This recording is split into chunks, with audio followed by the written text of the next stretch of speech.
Horo and I have been working on this new product. Here is, well, it may not be the final image for the product, but that's what it's called anyway. Bryce 7.1 Pro Hypertextures, and I thought I would do something relating to this as a bit of advertising. So this is one of the example scenes that comes from that product, and it also comes with its own video tutorial that explains what's going on. What I'm going to do is use the resources from this and something else that's provided in the product to build up another scene with those same resources. So this material on these objects is a hypertexture material, and it uses this tiny negative function here in the ambient channel to reduce the amount of light that's being generated by it being both fully reflective and fully transparent. So if you set a material up so it's got 100% transparency and 100% reflection, it's not like any material that you'd find in nature. What happens is that the ray traced light gets amplified within the body of the material till it becomes just, well, virtually white, as you can see here. But you can suck the light out of that if you can generate a negative function, which is what you get in this material. So I have added this material to the material library so I can find it again, and what I'm just going to do is get rid of the objects in this scene. So I'll just have an empty scene really. So I've just got rid of those objects, and I'm going to introduce one of these Stanford dragons. I think this one was converted by Graham Dretch for me. So that's going to just be the subject of my scene, and I'm going to apply the material that I just saved in the library. There you go, and you can see that's what it looks like at the moment, a bit overly bright.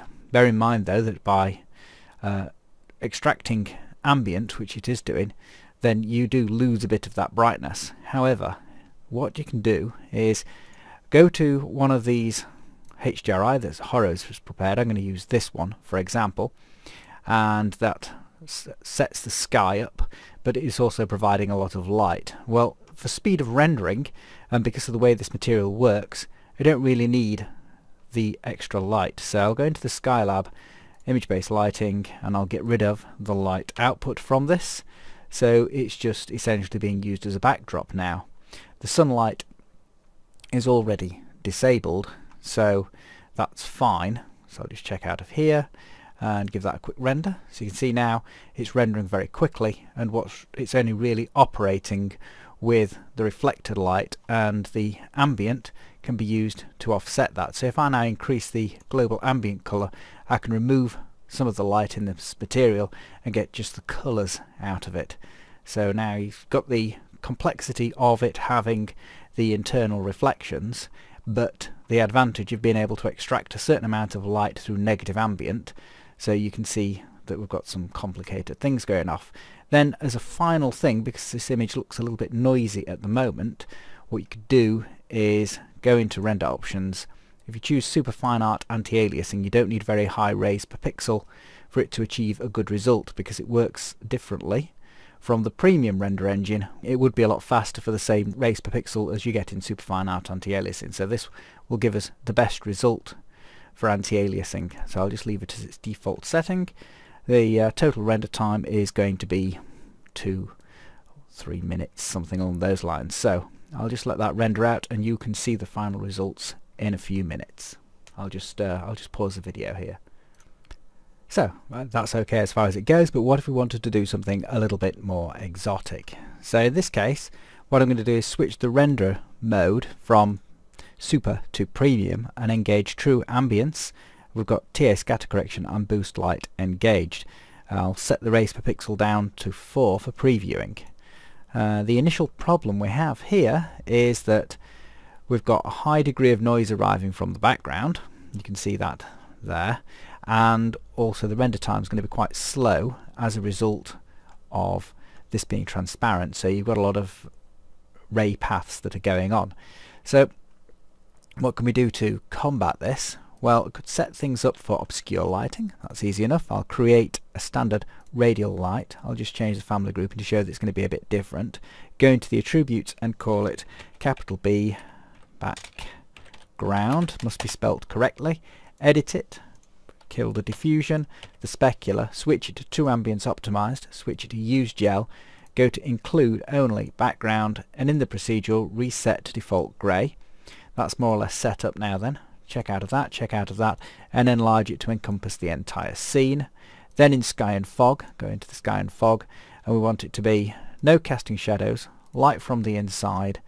Make sure we've got apply to light source, and then a HDRI effect of 100, and turn off true ambience optimization. So what this is going to do now is target through the include object option here the background. So the only thing it's lighting up from the inside is it's lighting up the inside of that light source, which is invisible to the camera, but it is visible to true ambience lighting mode.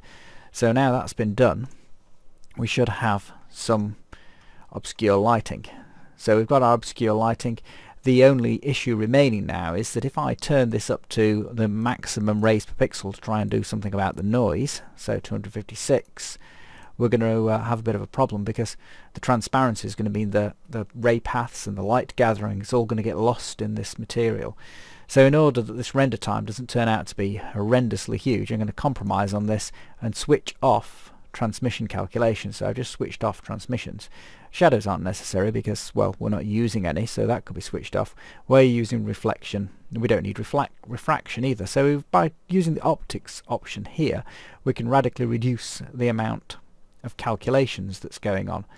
So I'll just turn that off now, and we'll see what the render time looks like. It should be faster. I'm hoping for around about half an hour, because that's what I got in my test before. So 27 minutes. So what I'll do is I'll let this render out, and I'll put this up as the final image for this video. And all really that the hypertexture has done for us in this case is to reduce the amount of light in the material surface so it doesn't get overly bright. And that's working with true ambience mode as well. So it's changing the surface quality of the material.